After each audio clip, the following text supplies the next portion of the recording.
Hey, this is Al from Transformational Gaming. Appreciate you coming by. Appreciate you coming to the channel. Today, I would like to talk about the Starfield graphics that everybody's been talking about. Are they next gen? Are they not? And does it matter? Before we get into all that, I like to say if you like the content that we're putting out, feel free to return. And I'll leave that. Anyway, today we're talking Starfield and Starfield's graphics. Now, first off, I guess I'll start off talking about exactly where I got this idea from doing this video. And one day I was looking for something else, and I came across a couple of videos that was talking about Starfield's graphics and even comparing it to Horizon Forbidden West. And the question was asked, are these next generation graphics? And so I decided to do a video on it, and if I had to give a response, my response would be, of course not. Because to me, if you're going to ask, hey, are these next generation graphics, you have to first ask, does these graphics look better than God of War? Does these graphics look better than Horizon Zero Dawn and even Horizon Forbidden West? You will have to ask, does these graphics look better than Ratchet and Clank? You will have to ask, does these graphics look better than Uncharted 4? And of course the answer is no. Right. Unfortunately, one of the things that was a prevailing thought was that Bethesda is not known for their graphics. You know, they're more the Kojima experience type when it comes to building games and things like that. And honestly, I think it's cool. To me, the graphics look good enough. I think last gen was the graphics generation. We got all type of anti-aliasing techniques like checkerboard rendering, sparse rendering, and all that led to DLSS and now FSR. And so these reconstruction slash TAA slash whatever acronym, insert this acronym here, right?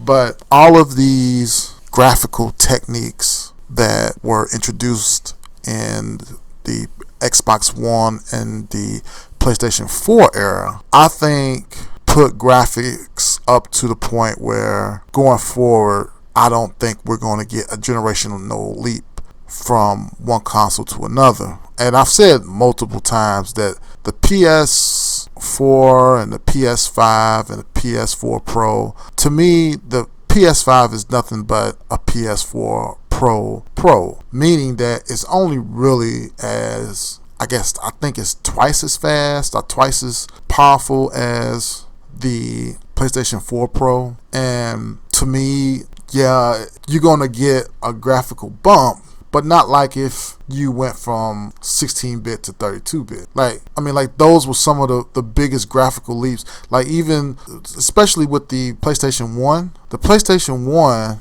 to the PlayStation 2 was probably the biggest leap of all time, you know. Because you're talking about a 32-bit processor all the way up into, what was that, a 128-bit processor. And so, that was probably the biggest jump. But to me, the biggest jump overall is from the PlayStation 3 to the PlayStation 4. And that was because a lot of other techniques were used, not necessarily the horsepower, but a lot of other techniques were used to build graphics, lower the memory budget, and all that other stuff, right? And yeah, the point being is that in this generation and going forward, unless we get this nanite working, you have to have some type of introduction of brand new tools instead of having more power be the difference in a generational leap. And could you get a graphical leap in the PS6, out of PS5 Pro?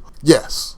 If it's able to be powerful enough to handle all the nanite that the Unreal Engine 5 is using, then yeah, you can get a generational leap. But right now we don't have one. And again, the consoles are just not powerful enough. And I think we've reached a point in time that power alone is not going to do it. You have to have some type of introduction of new technology like sparse rendering or DLSS. You have to have some type of brand new technology that the consoles can process in order to really get some real gain. And to me, the PS5 is not able to do that, which is why you're hearing rumors about the PS5 Pro. And with the PS5 Pro, I think they're probably going to have a graphical leap, which is probably the reason why they're probably not going to really come out with a PS5 Pro or a Series X Pro. I don't think they're going to have a new mid-generation refresh, because the leap in power has to be somewhat significant. And if they say, hey, we got this PS5 Pro, not that they couldn't make it work with the little chiplet set that they have, but I mean, you're talking about that console is probably going to be $1,000. And I'd be surprised if it wasn't, when there's RDNA 3 and all this other stuff that's going to be in these next generation consoles or these mid-generation refreshes or whatnot. I think that you're going to have some real demands on spec. But I said all that to say this. I honestly believe that they was going to make this Unreal at first.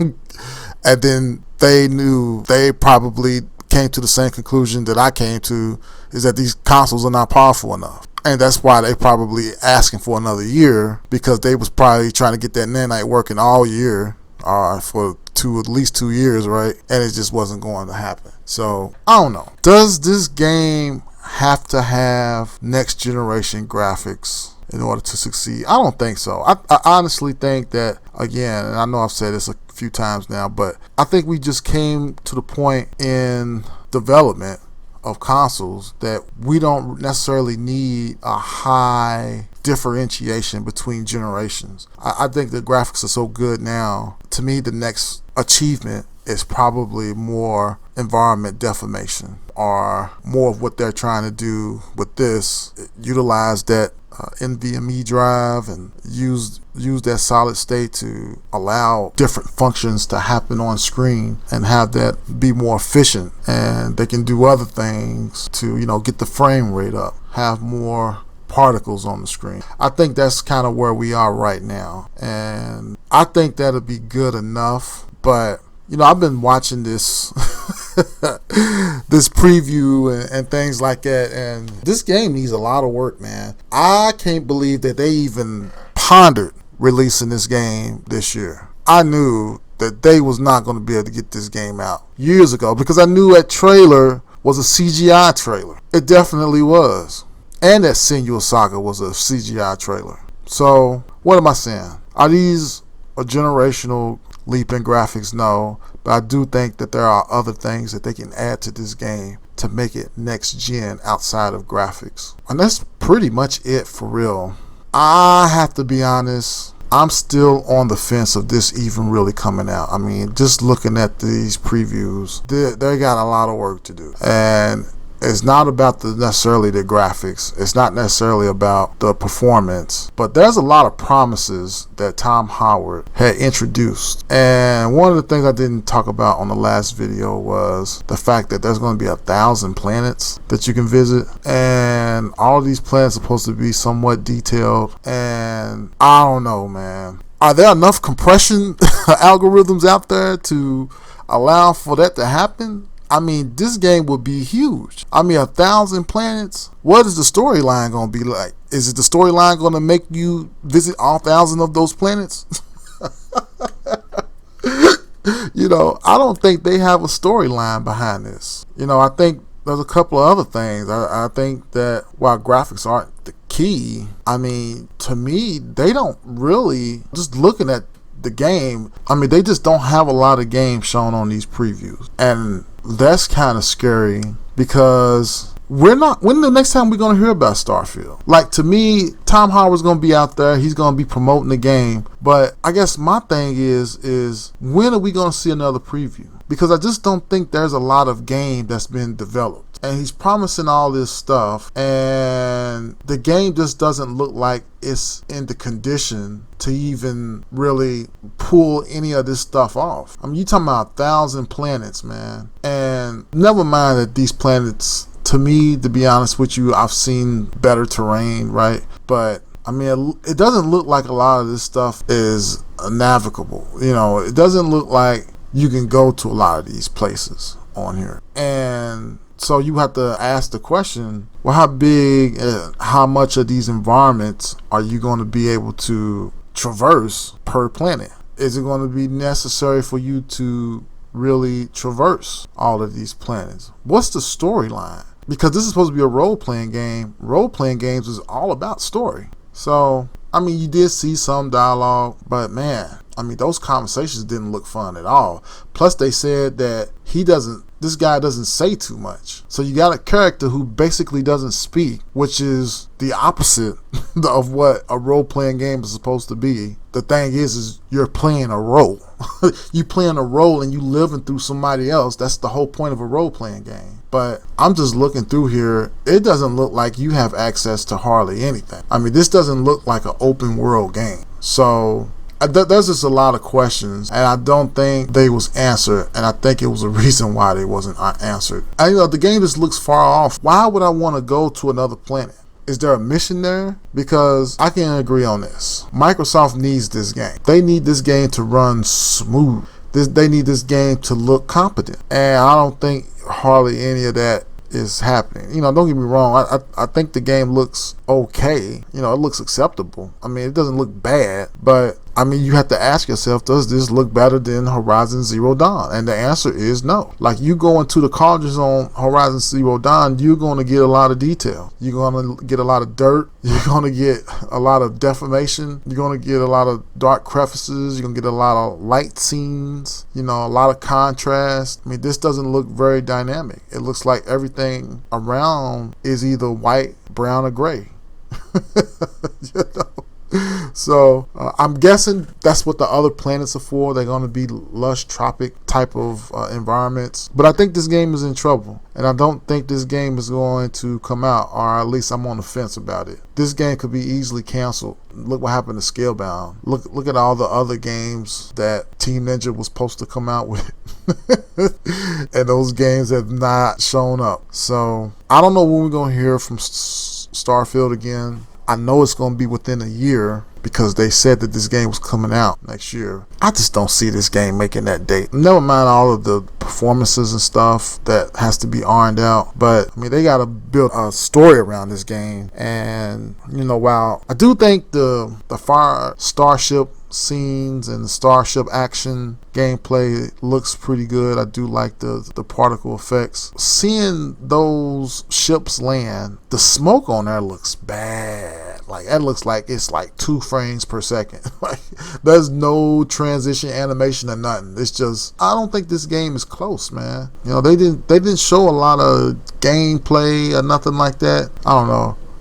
I'm still on the fence about this game coming out. But anyway, tell me what y'all think. I am happy that they were able to show some details of the game. I am pleased that they are attempting to undertake a lot of stuff with this game. But this game doesn't look like it was ready to be launched. Like, nowhere near launched. And doesn't seem like there's a lot of story. Doesn't seem like this game is vast enough for 1,000 planets. And if there is 1,000 planets, we know that you're not going to be able to land on them. Like, at least in a consistent way. You know, but games like Freelancer and stuff, when I was playing those games back in the day, you know, I always wanted a game like Starfield. But when I found out they wasn't having a consistent landing for the starships, I was kind of devastated about that, to be honest with you. It's not a game changer, but I was kind of bummed out about that, because outside of that, this game is basically going to be Freelancer. But I'm hoping that they can add more RPG elements, and that's just about it. Thank you guys. So far we're up to 700 subscribers. I appreciate that a whole lot. You guys have been really good about becoming friends and supporting each other on our various platforms. So thank you very much for that. Continue to do so, and tell me what y'all think about Starfield. I know most of y'all going to say it's going to be great, but we'll see. I think a lot of what we seen has been impressive somewhat, but I'm just kind of wondering when we'll ever hear from Starfield again, one. And two, I'm wondering if they're going to be able to iron out all of the shortcomings that this game has. And if they don't, will they launch with those defects? Anyway, this is Al from Transformational Gaming. Take care. May the truth set you free. Later.